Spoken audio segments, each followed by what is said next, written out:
आज से ठीक 4 साल पहले रूस ने यूक्रेन पर भीषण हमले किए, जिसके बाद विनाशकारी युद्ध का आगाज हो गया। अब यूक्रेन वॉर का 5वां साल है। इन 4 सालों में दुनिया ने महाविनाश देखा, यूक्रेन में विध्वंस देखा, कई बार तो महायुद्ध की आशंका भी बनती नजर आई।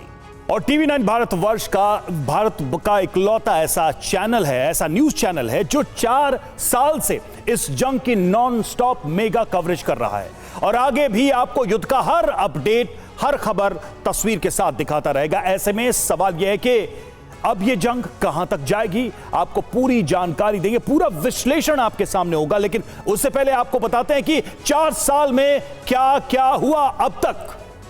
जी हां, ये सबसे पहले आपको बता दें क्योंकि जंग 5वें साल में प्रवेश कर चुकी है और विनाश रुकने का नाम नहीं ले रहा है। बड़ी बात देखिए क्या है, 1462 दिनों से युद्ध लगातार जारी है।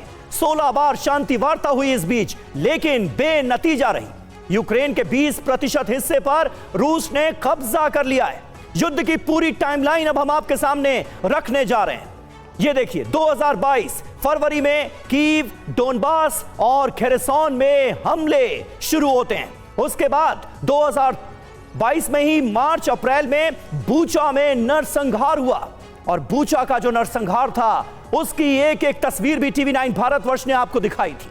जनवरी फरवरी 2023 में बाखमुत पर कब्जा हो गया और याद कीजिए उस वक्त हमारी कवरेज एक था बाखमुत, जिसमें हमने वो पूरी डिटेल्स आपके सामने रखी थी। रवि बिल्कुल समीर, और 2023 में ही जून में नोवा काखोवका डैम पर भी हमला हुआ। इस हमले की तस्वीरें पूरी दुनिया ने देखी थी। 2024 अगले साल यानी कि यूक्रेन के एनर्जी ग्रिड पर हमले होते रहे। 4000 से ज्यादा वर्ग किलोमीटर पर रूस का यहां कब्जा हो गया। 2024 में रूस साल दर साल आगे बढ़ता रहा। साल 2025 मई में रूस यूक्रेन के बीच वार्ता, अगस्त में ट्रंप पुतिन की मुलाकात भी होती है। किसी भी तरीके से इस युद्ध को रुकवाने की कोशिश भी होती है। 2026 आ चुका है और यूक्रेन कुछ इलाका वापस ले चुका था 2026 में, 20% हिस्सा लेकिन अभी भी रूस के पास है और जंग अपने 5वें साल में प्रवेश कर चुकी है। सवाल यह है कि यहां से इस जंग का रुख क्या रहने वाला है।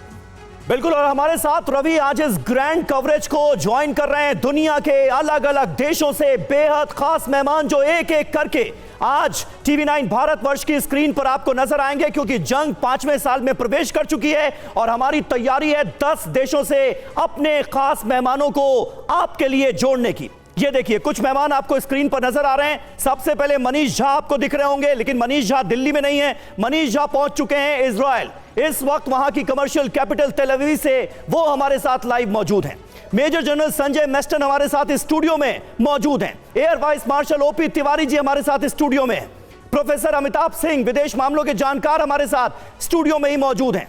मुकेश कौशिक जी, विदेश मामलों के जानकार, ताइवान से हमारे साथ इस वक्त लाइव कनेक्ट हो चुके हैं। इसके अलावा मॉस्को भी आपको लिए चलेंगे और ये देखिए विनय शुक्ला जी आपको नजर आ रहे हैं, सीधे मॉस्को से वो हमारे साथ लाइव हैं। वहीं अमेरिका आपको लिए चलेंगे, पूर्णिमा नाथ, राजनीतिक विश्लेषक, विस्कॉन्सिन अमेरिका से हमारे साथ लाइव जुड़ चुकी हैं। आप सभी का बहुत बहुत स्वागत है। थोड़ी देर में युक्तेश्वर कुमार, पूर्व डिप्टी मेयर, बात के पूर्व डिप्टी मेयर, लंदन से हमारे साथ लाइव जुड़ेंगे। अनिल आजाद पांडे आपको स्क्रीन पर नजर आएंगे, सीधे बीजिंग से हम उन्हें जोड़ रहे हैं। कुलदीप कुमार बिजनेसमैन है, कीव से हमारे साथ लाइव जुड़ेंगे और इन तमाम खास मेहमानों से करेंगे बात, एक ब्रॉडर पिक्चर आपके सामने रखेंगे। लेकिन पहले इस वक्त की बड़ी खबर। रवि बिल्कुल बड़ी खबर, सबसे पहले युद्ध के 5वें साल पर रूस का बड़ा दावा। 4 साल में यूक्रेन के 15 लाख सैनिकों की मौत हुई है। 15 लाख यूक्रेनी सैनिकों के मारे जाने का दावा किया गया है। यूक्रेन ने 670 लड़ाकू विमान खोए हैं। अब तक की जंग में 283 हेलीकॉप्टर भी नष्ट हुए हैं। 27,000 से ज्यादा टैंक तबाह हुए हैं। टास की रिपोर्ट में यह दावा किया गया है यूक्रेन को अब तक की जंग में हुआ है बड़ा नुकसान।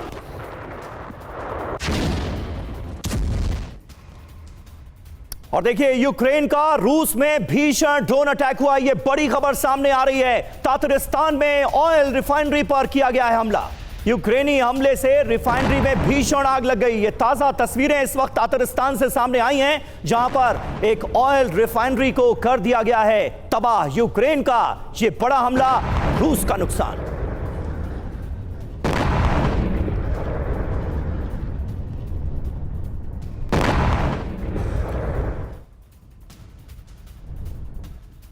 और तातारिस्तान पर हमले का नया वीडियो सामने आया है और कैलिनिनो ऑयल रिफाइनरी पर अटैक और उसकी तस्वीरें सामने आई हैं। यूक्रेन का ऑयल स्टोरेज टैंक पर हमला, यूक्रेनी ड्रोन अटैक में रूस को भारी नुकसान का दावा किया जा रहा है।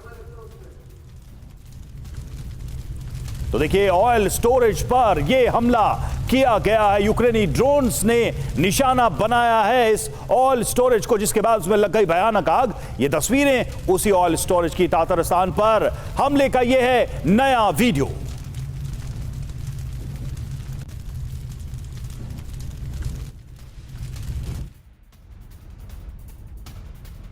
और देखिए, अहम खबर है, रूस के बेलगोरोद पर ड्रोन अटैक हुआ है। यूक्रेन ने यहां लॉन्ग रेंज ड्रोन से किया है हमला।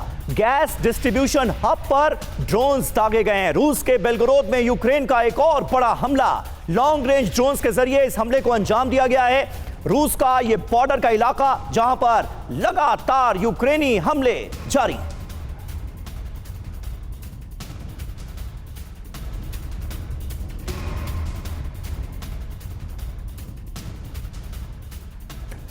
अगली खबर, रूस के केमिकल प्लांट पर ड्रोन से अटैक। यूक्रेन ने कोबाखा पर किया है हमला। यूक्रेनी ड्रोन अटैक के बाद प्लांट में आग लग गई। सबसे बड़े मेथनॉल प्लांट में हुई है भारी तबाही। यूक्रेन बॉर्डर से 1600 किलोमीटर दूर यह प्लांट है जहां पर यह हमला किया गया है। तो यूक्रेन के ड्रोन किस तरह से जो एनर्जी एस्टैब्लिशमेंट्स हैं या एनर्जी स्टोरेज है उनको निशाना बना रहे हैं। ये एक और तस्वीर आपके सामने। और देखिए, एक और अहम खबर है, यूक्रेन पर रूस के भीषण हमले जारी हैं। रूस ने ज़ेपोरिजिया पर किया है हमला। रिहायशी इमारत को यहां पर किया गया है टारगेट। रूसी हमले से इमारत को भारी नुकसान पहुंचा है। तस्वीरें ताजा हमले के फौरन बाद की आपके सामने।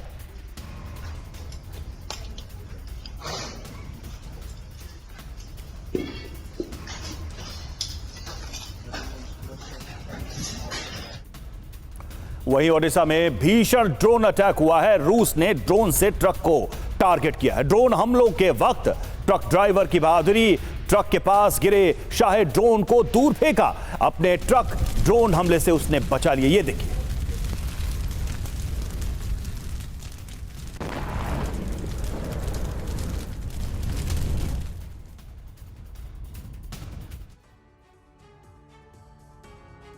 तो देखिए, नाटो के नए फैसले से कैसे वर्ल्ड वॉर का खतरा मंडरा रहा है और क्यों ज़ेलेंस्की को यह लग रहा है कि अब विश्व युद्ध शुरू हो चुका है। इन तमाम मसलों पर करेंगे गौर। और यूक्रेन की ये वॉर 5वें साल में प्रवेश कर चुकी है और अभी जो तस्वीरें हमने आपको दिखाई, आपके सामने रखी, वो साफ तौर पर यह बता रही हैं कि विध्वंस लगातार जारी है और विध्वंस आगे रुकता हुआ दिख भी नहीं रहा है। रूस और यूक्रेन के बीच जंग और ज्यादा विध्वंसक हो चुकी है। आइए अब आपको बताते हैं कि पिछले 24 घंटे में रणभूमि में क्या क्या हुआ। 24 घंटे की वॉर रिपोर्ट ये रही आपके सामने। रूस का प्रहार, यूक्रेन के अटैक, एक एक करके आपके सामने। रूस ने देखिए प्रहार किया पिछले 24 घंटे में, 150 से ज्यादा हमले किए। यूक्रेन ने भी जवाब दिया, 130 से ज्यादा ड्रोन अटैक यूक्रेन की तरफ से भी हुए हैं। ये पिछले सिर्फ 24 घंटे की कहानी आपके सामने रख रहे हैं। तो लगातार हमलों का सिलसिला जारी है।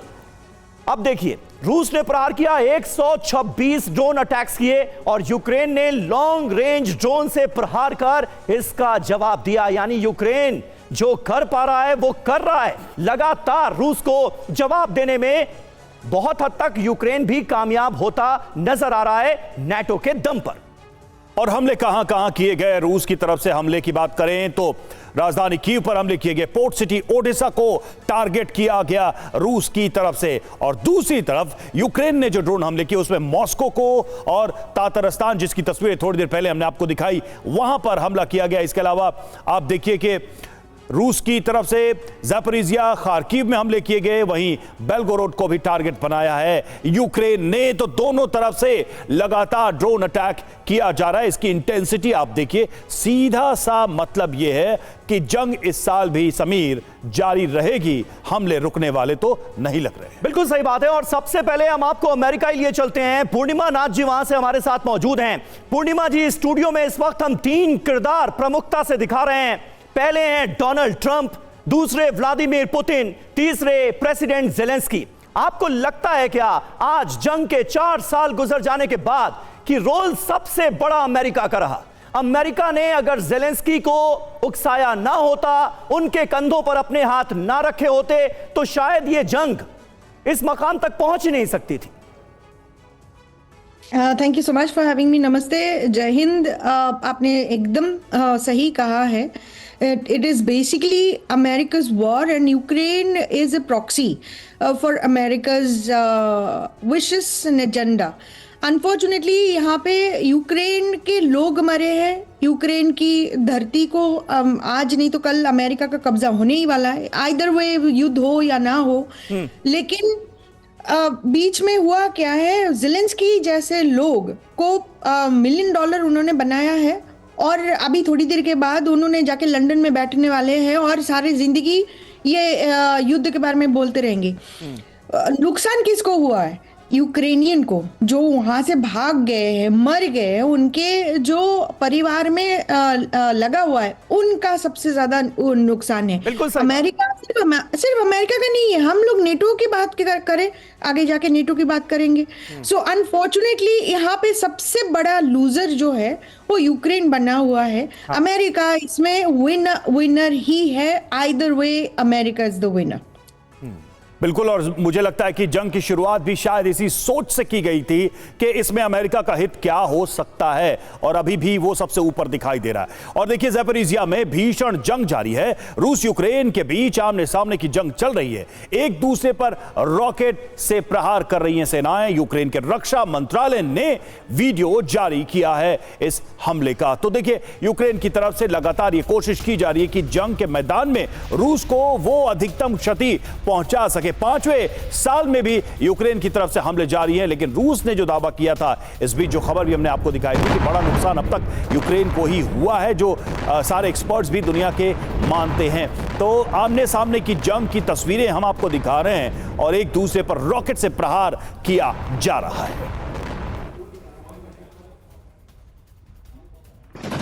यूक्रेन के रक्षा मंत्रालय ने ये तस्वीरें जारी की हैं और जारी करते हुए बताने की कोशिश की गई है कि किस तरह से आमने सामने की ये जंग दोनों देशों के बीच 4 साल से लड़ी जा रही है, जिसका अब तक कोई नतीजा सामने नहीं आया है, यानी कि ये युद्ध समाप्त नहीं हुआ है। हालांकि युद्ध में रूस का पलड़ा भारी है। रूस के सामने यूक्रेन की ताकत कुछ भी नहीं थी, फिर भी ये जंग 4 साल पूरे करके 5वें साल में प्रवेश कर चुकी है। और देखिए, इस बीच तैनाती के बारे में भी आपको बता दें, जो सबसे बड़ी ताजा तैनाती नजर आई वो बेलारूस में नजर आई। बेलारूस में ओर्शनिक, जेलेंस्की का देखिए दावा क्या है। बेलारूस में ओर्शनिक तैनात कर रहा है रूस। मिसाइल के लिए बेलारूस में बेस तैयार हो रहा है। ओर्शनिक से यूरोप को डराने की कोशिश की जा रही है। अब देखिए सवाल क्या है। सवाल यह है कि क्या ओर्शनिक के टारगेट पर यूरोप है? जेलेंस्की ने नाटो को आगाह क्यों किया? ओर्शनिक की ताकत के बारे में भी आइए आपको जल्दी से बता देते हैं। रेंज है इसकी 5,500 किलोमीटर, स्पीड 12,300 किलोमीटर प्रति घंटा। पेलोड की बात करें तो परमाणु बम ले जाने में ये सक्षम हैं, और इस वजह से कहीं ना कहीं खौफ जेलेंस्की के अंदर तो है ही, लेकिन साथ ही साथ वो बताने की कोशिश ये कर रहे हैं मुकेश कौशिक जी कि कहीं ना कहीं खतरा यूरोप के लिए भी है, क्योंकि अगर यूक्रेन की वॉल ढहती है तो फिर अगला नंबर यूरोप का है, नाटो देशों का है। ये जो बात बार बार कही जाती है जेलेंस्की की तरफ से, इसमें कितनी सच्चाई, कितना दम आपको नजर आता है? समीर, ये बहुत बड़ा इत्तेफाक है कि 22 फरवरी को, जब 2 दिन बाद जब ये युद्ध शुरू हुआ था 2022 में, तो मेरी आपसे ही बात हो रही थी और उस समय मैं इटली में था जी। और उस समय यूरोप का कोई देश ये नहीं चाहता था कि ये जंग छिड़े। उनके ऊपर एक तरह से बड़े काले बादल मंडरा रहे थे, और मैंने आपसे कहा था उस समय भी कि यूरोप का कोई देश ये नहीं चाहता कि ये रशिया की वॉर छिड़े, और उनको ये लगता था कि व्लादिमीर पुतिन कभी युद्ध नहीं करेंगे, ये उनकी भपकियां हैं, धमकियां हैं, और वो नाटो को काउंटर करने की एक चाल है। लेकिन 2 दिन बाद वो युद्ध छिड़ा, और आज 4 साल बाद जब हम बात कर रहे हैं तो इस युद्ध को रोकने में जो सबसे बड़ी बाधा है वो यूरोपीय देश ही हैं। वो जो 4 साल पहले युद्ध नहीं होने देना चाहते थे, वही देश, वही यूरोपीय देश अब 4 साल बाद ये युद्ध रुकने नहीं देना चाहते। और कारण क्या हुआ है इन 4 साल का, पिछले अगर विश्लेषण देखें तो ये कि वहां पर जो बाइडेन अमेरिका के राष्ट्रपति नहीं रहे, उधर जो डोनाल्ड ट्रंप ने, जो उनको लगता था कि एक रिमोट का बटन दबाएंगे और वो जब चाहेंगे वो इस युद्ध को रोक देंगे, वो फेल हो गए। इस बीच नेटो और अमेरिका की जो दूरी बढ़ गई, और उस दूरी बढ़ने के कारण नेटो खुद मजबूत होता चला गया और नेटो माइनस अमेरिका बिहेव करने लग गया, और वो उन्होंने एक अलग से अलायंस भी बनाया कि विलिंगनेस वाले जो देश हैं जो इस पूरे युद्ध को फंड कर सकते हैं वो एक साथ आए। तो ये पूरा का पूरा नजारा इन 4 साल में बदला है।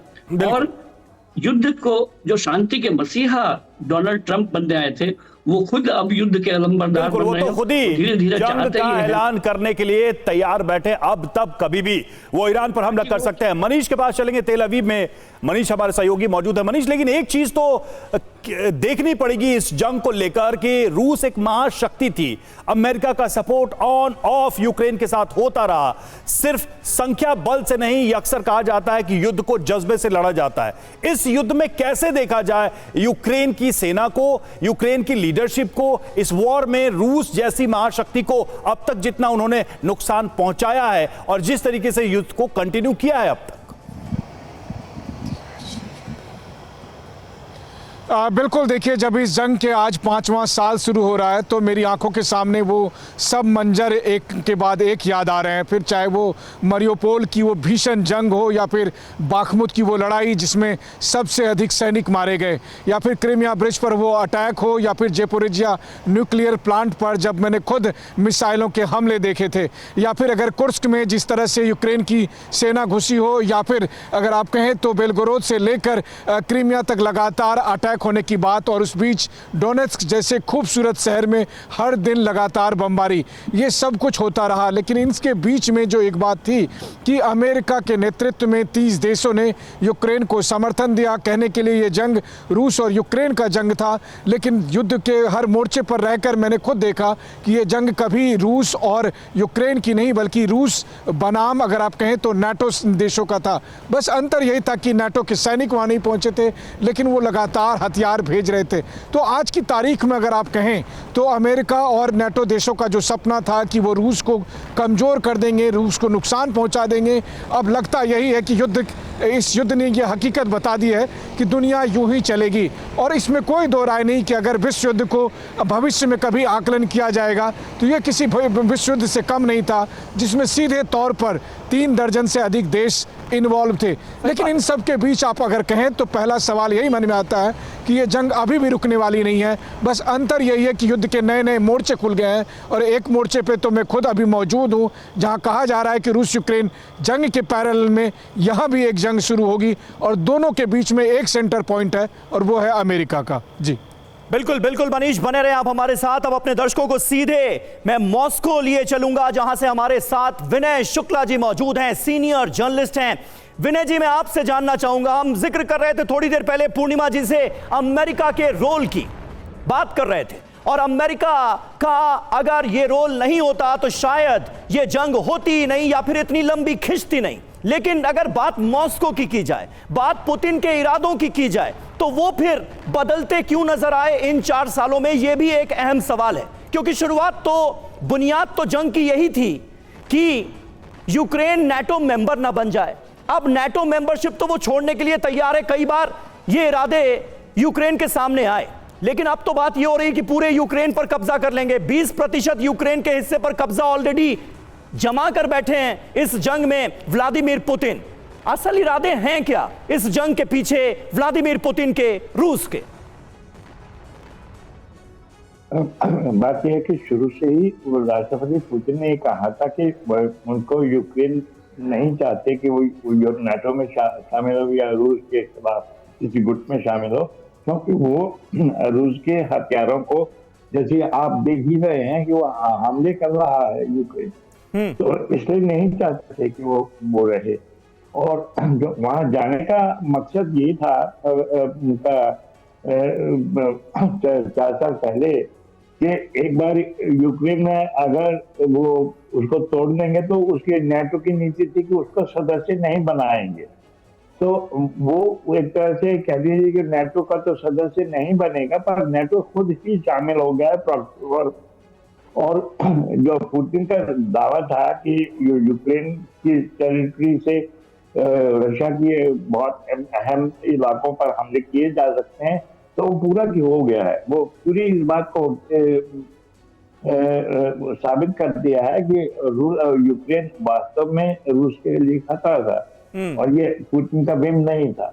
अब सवाल ये है कि कैसे इसको सुलझाया जाए, क्योंकि वॉर अमेरिका की है, अमेरिका ने शुरू की, और यूरोप जो है अब वो नेटो को अमेरिका को हाईजैक कर। नहीं, ये बात आपने महत्वपूर्ण कही विनय शुक्ला जी, ये बात आपने महत्वपूर्ण कही कि और कहीं ना कहीं क्या प्रोफेसर अमिताभ स्टूडियो में हमारे साथ मौजूद हैं। अमिताभ जी, क्या कहीं ना कहीं ये बात व्लादिमीर पुतिन की सही भी साबित हुई? मंशा उन्होंने पहले ही भांप ली, नेटो मेंबर नहीं बनने दिया यूक्रेन को, लेकिन आप देखिए जिस बात का उन्हें आसार था, पूरा नेटो यूक्रेन को सामने रखकर पुतिन से लड़ाई ही तो लड़ता नजर आया, जिसके दम पर यूक्रेन इतने दिनों तक, इतने सालों तक इस जंग में टिका रहा। प्रोफेसर अमिताभ को दिखाइए स्टूडियो में।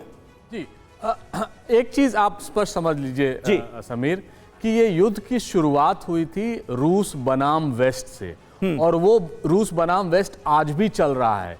नेटो और अमेरिका और यूरोप और अमेरिका क्या चाहते थे? ये चाहते थे, प्रोफेसर अमिताभ को दिखाइए प्लीज जी। ये चाहते थे किसी भी तरह एक सामरिक पराजय हो रूस की, जो वो कर नहीं पाए। और यही नहीं, आपने देखा कि बाइडेन साहब के बाद ट्रंप साहब आए, पूरा वेस्ट इस समय एक तरह से कहें कि एकता उनकी दिख नहीं रही है। अब वो टूट के कगार पर हैं, और किसी भी तरह ट्रंप साहब ये चाह रहे हैं कि ये युद्ध खत्म हो और वो अमेरिका के साथ सैंक्शन जो लगाए गए हैं रूस पर, उनको फिर से शुरू किया जाए, यानी उनसे ट्रेड बहाल की जाए। पूरे युद्ध का ऑब्जेक्टिव यही था कि रूस को शांत करना। उसमें वो पूरी तरह सफल नहीं रहे हैं, और जो ओरिजिनल पोजीशन था, बार बार पुतिन कहते हैं कि जो हमारे ओरिजिनल डिमांड्स हैं वो अभी तक काबिज हैं, और वो अभी तक काबिज हैं, उसी पर नेगोशिएशंस हो रहा है। नेटो जितना भी एफर्ट लगाया, वो इस युद्ध में यूक्रेन को पराजय नहीं जीत नहीं दिलवा पाया, और पराजय के कगार पर हमेशा वो खड़ा रहा। लेकिन इस समय रूस की जो स्थिति है, आप देखेंगे वो किसी मामले में कम नहीं दिखना चाहता है, ना वो कॉम्प्रोमाइज करने के लिए तैयार है। और वो जो 20% आप कह रहे हैं, 12% ही इस युद्ध में कैप्चर किया, 8% तो क्राइमिया का जिसने वो पहले कैप्चर कर दिया था। तो उसके ऑब्जेक्टिव चेंज नहीं हुए, वेस्ट के ऑब्जेक्टिव चेंज हुए ना हो, लेकिन एक विभाजन आ गया है, नेटो में एक विभाजन आ गया है। और हम सब देख रहे हैं कि जो नई विश्व व्यवस्था बनने जा रही है, उसमें नेटो का क्या रोल होगा, अमेरिका का क्या रोल होगा, और यूरोप। और ये सर तो सब कुछ डिपेंड करता है कि नेटो की ताकत क्या रहेगी नई विश्व व्यवस्था में, माइनस अमेरिका, अगर ट्रंप के कॉन्सेप्ट को देखें तो। लेकिन संजय मेस्टन सर, ये युद्ध है, ये वॉर है, दो सेनाएं आमने सामने लड़ रही हैं। मिलिट्री पर्सपेक्टिव से, मिलिट्री स्ट्रैटेजी के पॉइंट ऑफ व्यू से इस वॉर को, 4 साल की इस वॉर को आप कैसे असेस करते हैं? दोनों सेनाओं ने इस जंग को जिस तरह से लड़ा, कंटिन्यू किया, जो जिसके पास जैसे रिसोर्सेज से उनका इस्तेमाल करते हुए, इसे आप कैसे देखेंगे एक मिलिट्री पर्सपेक्टिव से? और Ravi, from military perspective point मैं ये बोलना चाहूँगा, पहली बात तो जो प्रेसिडेंट पुतिन के स्टेटेड ऑब्जेक्टिव्स थे, demilitarisation of Ukraine, denazification, Donbas का कंट्रोल करना, और रूस का इन्फ्लुएंस पूरे यूक्रेन में होना, और उनका इन्फ्लुएंस नाटो से हटाना, क्या वो ऑब्जेक्टिव्स तमाम अचीव हुए हैं? इसका सरल जवाब है नहीं हुए हैं। ना तो डीमिलिटराइजेशन हुआ है, ना डीनाजिफिकेशन हुआ। और डीनाजिफिकेशन का उनका बेसिक मकसद था कि जो उन्होंने शुरू में फरवरी में कीव पे हमला किया था, और आपको याद है एयर असॉल्ट भी हुआ था होस्टोमेल पे, बिल्कुल, ये पूरी कार्रवाई ये थी कि रिजीम चेंज हो जाएगी वहाँ पर कीव में, वो नहीं हुई। और आज जो भी है, पूरा यूक्रेन प्रेसिडेंट ज़ेलेंस्की के साथ खड़ा हुआ है, एक बहुत क्रेडिटेबल है मिलिट्री पॉइंट ऑफ व्यू से कि पूरा देश एकजुट होकर खड़ा है और आज भी यूक्रेन की सॉवरेंटी सिर्फ 20% को छोड़ के बाकी पूरे इलाके में है। दूसरा, नाटो से जो इनको इन्फ्लुएंस मिला था वो भी एक एम था प्रेसिडेंट पुतिन का कि नाटो से कोई इन्फ्लुएंस नहीं होना चाहिए। आज की लड़ाई तक नाटो का पूरा मिलिट्री और इकोनॉमिक हेल्प आ रही है नाटो के जरिए यूक्रेन को। तो प्रेसिडेंट पुतिन के ऑब्जेक्टिव्स मैं बोलूँगा हासिल नहीं हुए, सिर्फ डॉनबास को छोड़ के, वो भी पूरा नहीं अभी ये कैप्चर हुआ है, 20% है वो टेरिटरी कैप्चर हुई है। हाँ। तो मिलिट्री पर्सपेक्टिव से ये वॉर का आउटकम क्या है? नंबर एक, अगर मिलिट्री पॉलिटिको ऑब्जेक्टिव्स मीट नहीं हुए तो मैं बोलूंगा ये वॉर ऑफ एट्रिशन है। सही और बात है। आउटकम है स्ट्रेटेजिक स्टेलमेट। बिल्कुल सही बात, बिल्कुल सही बात सर। और देखिए इस वक्त भी जबरदस्त धमाके हो रहे हैं, जगह जगह हो रहे हैं। यूक्रेनी सैन्य पोस्ट पर रूस ने हमला किया है और रूसी बैटल ग्रुप का यह बारूदी प्रहार देखने को मिला है। तस्वीरें भी सामने आई हैं, यूक्रेनी सैन्य पोस्ट को चुन चुनकर रूस निशाना बनाता हुआ नजर आ रहा है। ताबड़तोड़ हमले हो रहे हैं। बारूदी प्रहार की एक और तस्वीर आपके सामने, रूसी बैटल ग्रुप का बारूदी प्रहार।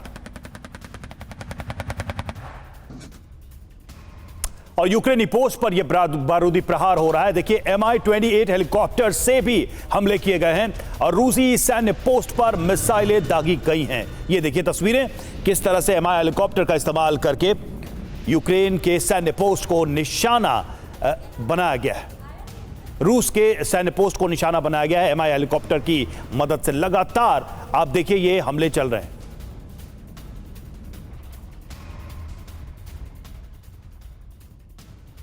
और एक अहम खबर बेलारूस से है। बेलारूस को लेकर ज़ेलेंस्की का बड़ा बयान सामने आया है। लुकाशेंको ने मुझसे फोन पर माफी मांगी। लुकाशेंको को यूक्रेन से हमले का डर था। पुतिन बेलारूस को युद्ध में शामिल करना चाहते थे। रूस ने बेलारूस से भी यूक्रेन पर हमले किए।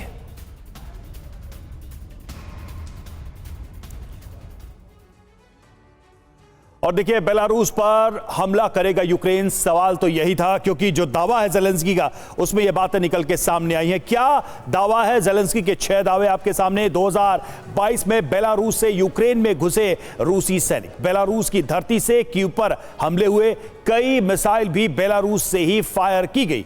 बेलारूस को युद्ध में शामिल मानता है यूक्रेन और रूसी हमले पर लुकाशेंको ने अपनी गलती मानी। लुकाशेंको को यूक्रेन से जवाबी हमले का डर है। बड़ी बातें क्या है, तो यूक्रेन जवाबी हमले करता तो बेलारूस युद्ध में उतर सकता था। और अनिल आजाद पांडे हमारे साथ बीजिंग से लाइव है। अनिल सर, ये तो एक चीज है कि दावे बहुत सारे आ रहे हैं। रूस ने भी दावा किया कि यूक्रेन को हमने बड़ा नुकसान किया। यूक्रेन भी अब देखिए बेलारूस को लेकर भी दावे कर रहा है। अगर इन दावों को थोड़ा फिल्टर करके देखें तो आप इस पूरी वॉर की सिचुएशन में दोनों का एज और दोनों का जो माइनस पॉइंट है वो क्या देख पाते हैं? पुतिन सारी कोशिश करके अब तक युद्ध में पूर्ण विजय नहीं हासिल कर पाए। यूक्रेन लड़ तो रहा है, जमीन पर तो है, लेकिन जमीनें गंवा रहा है। आप कैसे देखेंगे इसे?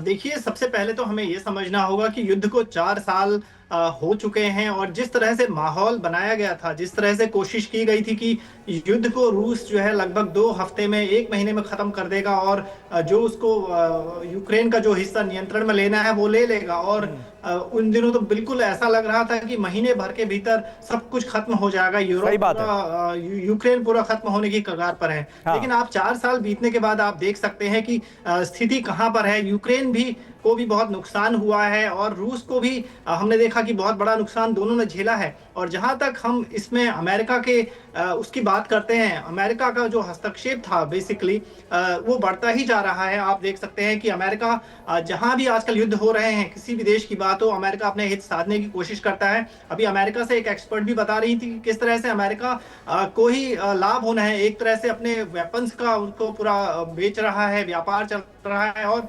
अब एक तरह से ये समझ में आ रहा है कि यूक्रेन और रूस जो है युद्ध एक मुझे लगता है कि एक उनका स्टेटस, उनका एक ईगो सिंबल भी बन गया है। जिस तरह से रूस उसको छोड़ना नहीं चाहता है और यूक्रेन को जिस तरह से यूरोप का सपोर्ट है या फिर अमेरिका पीछे से उनको सपोर्ट कर रहा था, तो अब ये चीजें थोड़ा लग रही हैं कि यूक्रेन और रूस का जो युद्ध है वो किसी सही दिशा में जाता हुआ नहीं लग रहा। युद्ध तो हमेशा विनाश ही लाते हैं और हमने देखा है कि लाखों लोगों की जानें गई हैं। बिल्कुल। आर्मी सेना को नुकसान हुआ है बड़े तौर पर। जो एनर्जी इंस्ट्रूमेंट्स हैं या एनर्जी वहां पर इक्विपमेंट्स हैं उनको बहुत नुकसान पहुंचा। तो कुल मिलाकर ये स्थिति अच्छी नहीं है क्योंकि विश्व में हम ठीक है अनिल आजाद जी, बिल्कुल आपने ठीक बात कही और अमेरिका के रोल पर डेफिनेटली और बात करने की जरूरत है। Air vice marshal OP Tiwari ji हमारे साथ मौजूद हैं। तिवारी जी, 2022 में जब यह जंग शुरू हुई तब अमेरिकी नेतृत्व कुछ और था।